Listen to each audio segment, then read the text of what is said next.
கருத்து வந்து ஒரே நிறுவனம் வந்து நிறைய டெண்டர்ஸ் எடுத்திருக்காங்க. அந்த நிறுவனம் ஏற்கனவே உங்களுக்கு தெரியுமா?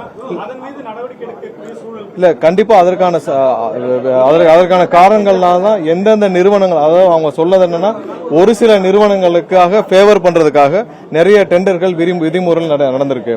ஒரு சில நிறுவனங்களுக்காக டெண்டர் கொடுக்கறதுக்காக அவங்களுக்கு கொடுக்கறதுக்காக நிறைய கான்ட்ராக்ட்கள் வந்து விதிமீறல் பண்ணி கொடுத்திருக்காங்க. அதற்கான ஆதாரங்களையும் எங்களிடம் ஒரு சில பேர் கொடுத்திருக்காங்க. அது இன்னும் பார்க்கல, ஏன்னா சீல்டு கவர்ல கொடுத்திருக்காங்க. அவங்களுடைய மொத்த குறைகளும் பாத்தீங்கன்னா, ஒரு சில கம்பெனிஸ்க்காக இப்பவும் பாத்தீங்கன்னா அவங்களுடைய கான்ட்ராக்ட், அதாவது டிஎன்இபி செய்ய வேண்டிய வேலைகளையும் அந்த தனி நிறுவனங்களுக்கு கான்ட்ராக்டா கொடுத்து அவங்கள வந்து வேலை செய்ய வேண்டிய நிலையில தள்ளியிருக்காங்க.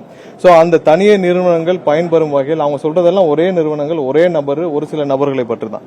நம்மளும் அவங்க யாரை பத்தி பேசிட்டு இருக்கோம் தெரியும். சோ அந்த ஒரு சில நபர்கள் தலையிடால் தான் இவ்வளவு பெரிய இந்த நிறுவனம் வந்து இவ்வளவு பெரிய ஒரு இழப்பை சந்திச்சதுன்னு சொல்லி அவங்க எல்லாருடைய குறைகளும் சொன்னாங்க. சோ அவங்க நிறைய பேர் வந்து ஓப்பனாவும் சொன்னாங்க. ஒரு சில நபர்கள் வந்து புரோக்கராக இருந்து அவங்களே வந்து பிளே ஆஷ் வாங்குறதா இருக்கட்டும், இல்ல அவங்க வந்து அப்ளிகேஷன்ல தலையீடுகளாகட்டும், எல்லா அப்ளிகேஷனும் ஒரு சில நபர்கள் வழியாக போய் கமிஷன் வாங்கிட்டு தான் வருது. அது இல்லாம ஒரு சில நிறுவனங்களுக்கு மட்டுமே வந்து கொடுக்கும் அளவிற்காக டெண்டருடைய பாலிசிஸ் எல்லாம் மாத்திருக்கணும். அதனாலதான் கடந்த வாரம் நம்ம அனைத்து டெண்டர்களையும் நிறுத்தி வச்சதற்கான காரணம் வந்து டெண்டர் பாலிசிஸை நம்ம ரீவாலிடேஷன் பண்ண வேண்டிய கட்டாயத்தில் இருக்கிறோம்.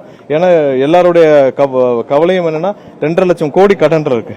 இந்த 2.5 லட்சம் கோடி கடனை தாண்டி இந்த நிறுவனத்தை மீட்டெடுக்க வேண்டிய சூழ்நிலையில் இருக்கும். சோ இதெல்லாம் சரி செய்ய வேண்டிய கட்டாயத்தில் இருக்கும்போது இதெல்லாம் சேர்த்து செய்ய வேண்டியும். அதனாலதான் வந்து இன்னைக்கு அவங்களுடைய குறைகளும் கேட்டிருந்தோம். கண்டிப்பா எங்கெங்கெல்லாம் முறைகேடுகள், தவறுகள் இருக்குதோ அதற்கான நம்ம என்ன சட்டப்பூர்வ நடவடிக்கை அதை கண்டிப்பாக செய்வோம்.